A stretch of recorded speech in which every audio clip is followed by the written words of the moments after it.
Hello, this is an update video about the announced changes for the EULCS. I'm very excited, and I'm going to go right through the entire announcement that Riot made and talk about what the implications are for these changes to the EU scene, to professional esport, and how I see that they fit into the long-term plan for League of Legends. All right, so let's jump right into it. I have it down here, so if my eyes stray away from the camera and look down here, that's because I'm reading the announcement. So the first thing that Riot talks about here is the format update, moving back to best of ones. I'm a big fan of this, and also I hate it. So the business person in me understands that this is a entertainment industry, and you have to do the things that are most entertaining.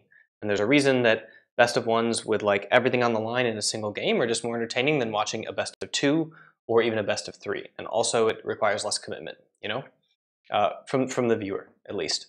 Now, the reason this is bad for competitive is that it means that rookies are going to take a lot longer to get up to international level quality. Because we were able to, I don't know if you noticed, but newcomers in the league, since we shifted to best of three, are able to get up to international level within one annual season.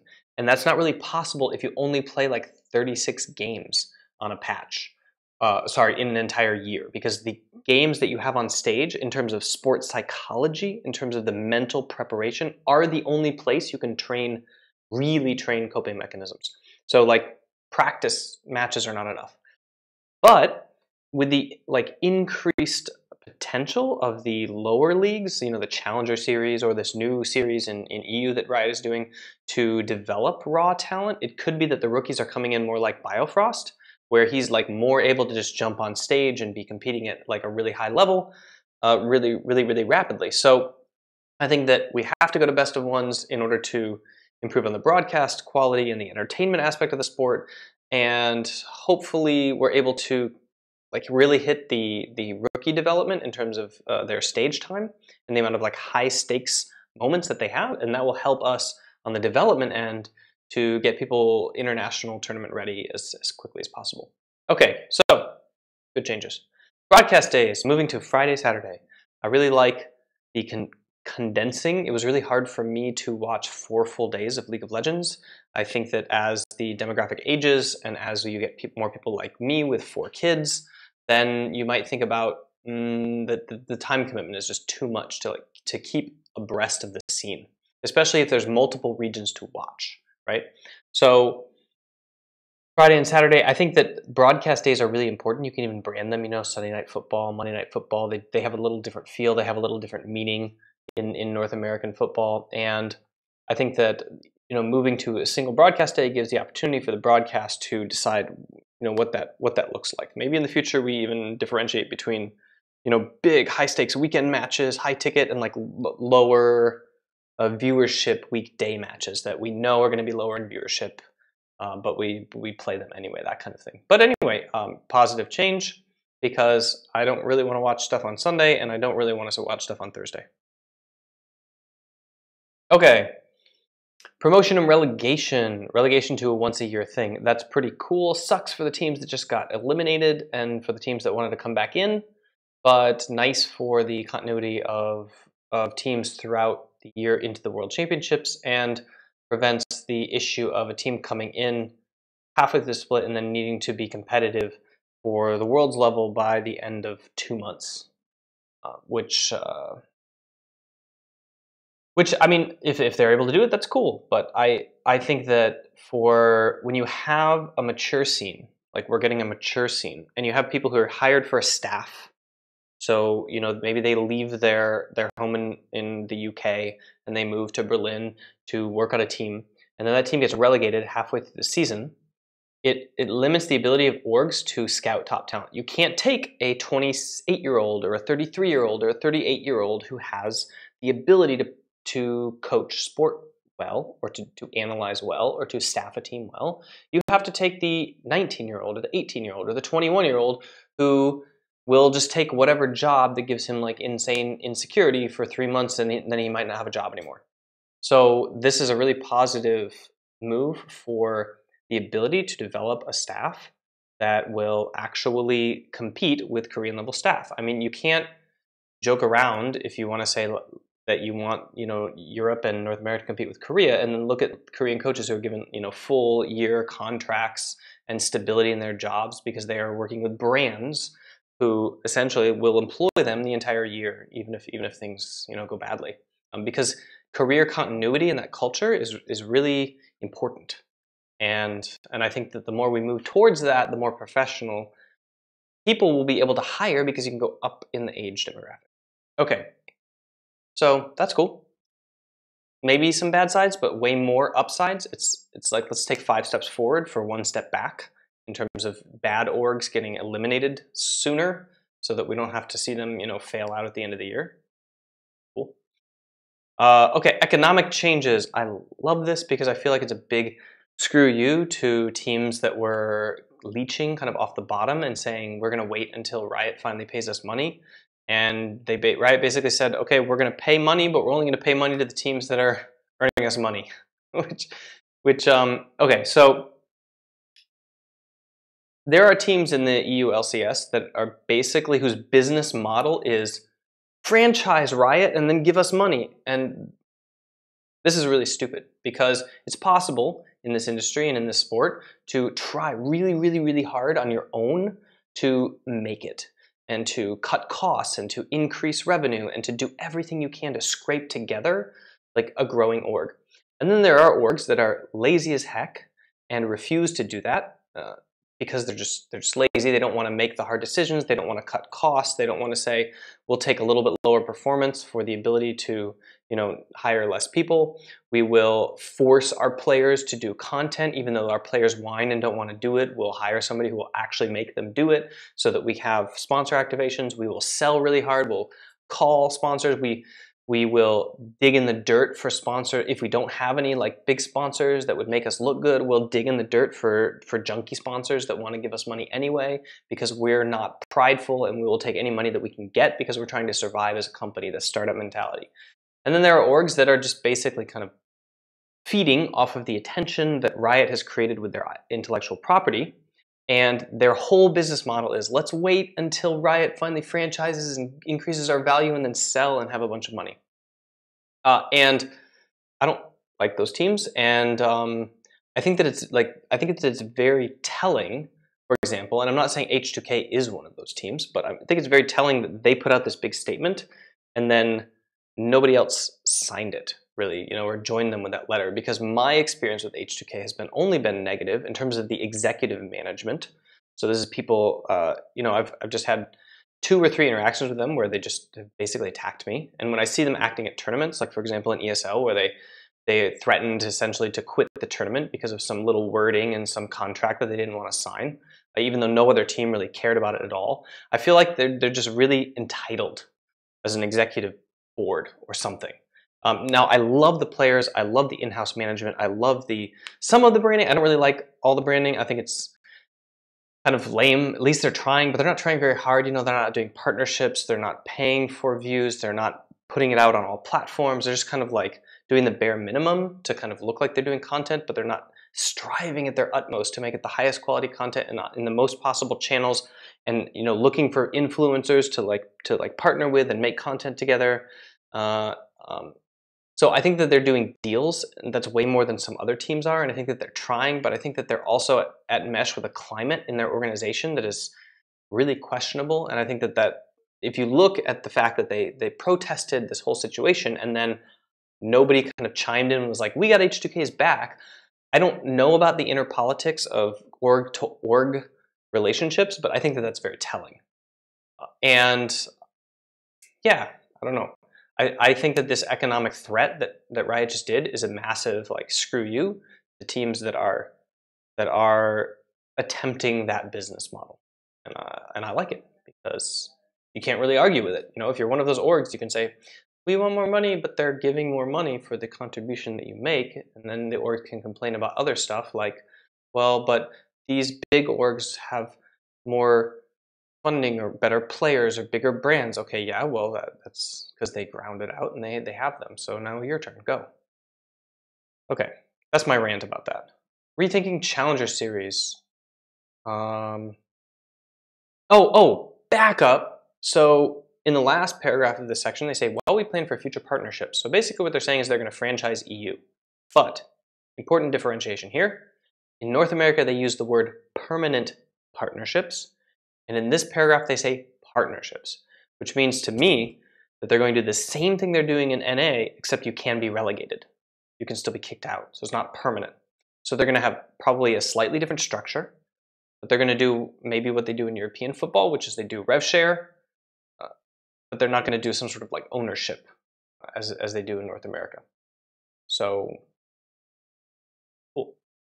But they're going to do it in 2018, and my take on that is the same take I have had for the last year or 2 years or 3 years when I look at EU versus NA.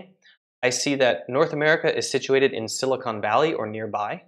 Not really in Silicon Valley because they're in Los Angeles, but they have that West Coast culture, and it's a very get things done culture. You have the CEO walking down the hallway, you know, and he has a vision, and he's like, hasn't this been done yet? Do it. And they don't wait for permission. They do first and ask later, but they believe in the culture of their org, so they put people in charge who can make decisions and take that upon themselves. And then then they can literally walk down the hallway and gather around the water cooler and talk to people who have even better vision control in the company and kind of get under the current permission for these big kind of changes, and stuff can go faster. Then you have EU, which feels to me like the little baby across the Atlantic that doesn't want to get its feet wet and is scared about Big Daddy in LA, maybe slapping their wrist if they screw something up, and just feels like they hesitate with everything. And this isn't their fault because the culture of business in Europe is fine, and it's dependent on the city, but it can't compete with West Coast, Southern California, SoCal, like Los Angeles and Silicon Valley decision making. Like that environment, that ecosystem promotes this kind of, destroy the world and ask questions later and do something big thinking. And it's hard to cultivate that in other places. So here we have a European squad that is slightly slower in terms of getting their stuff together. And so they're going to do the same thing we're doing in North America partnerships, but like a year late, because North America wants them to fly, I think, and is giving them the freedom to make these decisions, but I feel like not taking responsibility for the failures there. So what I would like to see is North America, corporate proper, stepping in and saying, let's do this fast and now, and just getting something dirty done immediately when Europe drops the ball on speed of innovation. When they drop the ball on speed of innovation. I feel like North America says, but we don't want to mess up the context. We don't know the space. We don't know Europe. We want to let European native make European decisions that are best for the space. BS, innovate through this. Innovation is innovation. You're destroying the ecosystem in North America because you feel like you have permission. And I think that you should just take permission for destroying the ecosystem in EU and just write a new reality for yourself here. Just say, this is how it is because this is how it's going to work. And of course, get insight about how it is to work in a multilingual, multicultural environment with multinationalities, and do something different, but at least do something instead of stalling out for year after year after year. And always it's the same, we're just going to do the same thing North America does, but a year later because we couldn't come up with anything and we were left to innovate on our own, but we didn't innovate on our own, and so we're just going to copy you. But we're going to do it slower because we aren't Silicon Valley. Anyway, okay, rethinking Challenger series. By the way, this is like a critique of a company that has done an amazing job innovating in the space and absolutely putting esports on the map and defining it for an entire generation. So this isn't like they're doing something bad. It's just maybe this is a byproduct of how it has to be. Maybe you have to let these kind of failures happen so that they happen again, so they happen less frequently later, or so that people learn to fly or stand on their own 2 feet. But I feel like when it happens 3 times in a row, it's time to be like, maybe our culture's not working, and we don't want to replace the guy, so maybe we should, or girl, or whoever's in charge of it, maybe we should set up something more accountable, or maybe the CEO should come, live in Ireland for a few months and just work on this space, or maybe send somebody, like a commando squad of people to kind of break the mold over here or something, just anything to kind of shift things into high gear. North American, South California, kind of Silicon Valley high gear. Anyway, okay. Rethinking Challenger series. I love this because Basically, what they did was Riot said, okay, Riot, you had this great idea. We're going to copy European football. We're going to split it out into national things and then do a Champions League. Amazing. But because they did it so late and because they were so hesitant about it and because they were so worried probably about screwing it up, they couldn't pull it off. They couldn't pull it off structurally. They need a lot more money, a lot more infrastructure, and a lot more guts. So they got some pushback probably from orgs. They probably got some pushback from fans. They probably got some pushback from pros who were scared. They probably got some pushback from national leagues that they're going to have to work with to pull this together. They realized how many people they needed to work with. They realized their staffing was too short to pull it off, this year. I don't know, whatever tanked the process. Anyway, so what they did was like, we're just going to go back to the original thing we were doing. Just kidding, we're also going to do this too. So they just turned Challenger Series into their proposal. They're just doing Challenger Series as the different European leagues. So they just have different leagues in every country. Some of them are going to be managed by Riot. Some of them are going to be managed by, it looks like, local organizers. Those are the ones that are running the leagues already, like Spain and the one in Germany that's run by Freaks for You, I think, and Cast in German, and it's like the local league. And then those are going to be the challenger teams that feed up into the EULCS, and the EULCS is going to be the Champions League. So they're essentially doing exactly what they said they were going to do in the first place, but they're just evolving the system into it, which I think is hilarious and cool because this is the perfect test for if they can iterate on it next year. It's very iterative, It feels like they're not blowing anything up. They're just making one big change, which is to say, goodbye our official Challenger Series and all these amazing leagues that we have around Europe. Like the one in Spain is just incredible. The ability to activate sponsors there is really powerful. And the one in France is amazing from what I've seen. So I can't really talk to people in the scene, but from what I've seen of the viewership and the fans and just the teams there, it's really cool. So I think that they're just taking that and they're saying, you are now our Challenger Series, congratulations. And then next year, maybe in 2019, if they want to, change the EULCS into a more amorphous kind of thing where there's like the teams get kind of sent out into their regions and come back for a smaller season or something like Champions League, then they could do something like that. But I think it's perfect that they're going to have their cake and eat it too, 2018. So they actually get to make progress in testing this idea.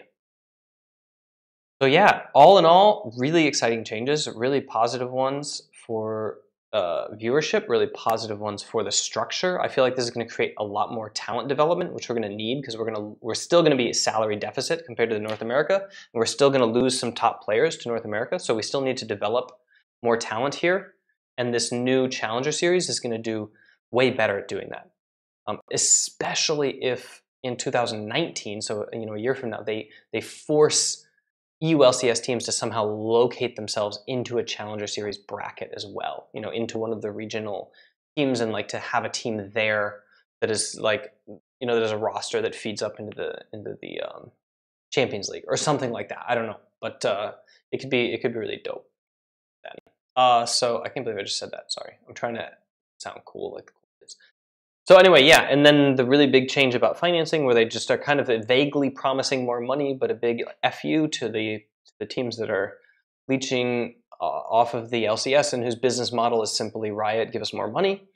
And what were the other changes? Oh yeah, broadcast back to BO1, darn, but fine, because I like after we moved away from BO1s, I stopped watching. So I'm just analyzing my own behavior here, but I didn't have freaking time to watch all the league. Like I would watch just my favorite teams and that's it. And before I would watch pretty much almost every best of one because there was time to. So I'm excited that they're going back to that because I don't have time in my life. The whole reason I stopped watching StarCraft and League of Legends in season 1 and 2 in the first place is because the tournaments were insane. Like there would be a tournament on the weekend and it would be 3 full days of games all day long. That works for a college person, but it doesn't work for somebody who has a career and kids. So I was really happy when we moved to the league system where I could just watch nighttime games. Then they went to the BO3s, and again, I couldn't hack it. So now we're back to best of ones, which I love, even though it's going to suck for rookie for competitive play. So yeah, that's my update on the EULCS update. The update and the update.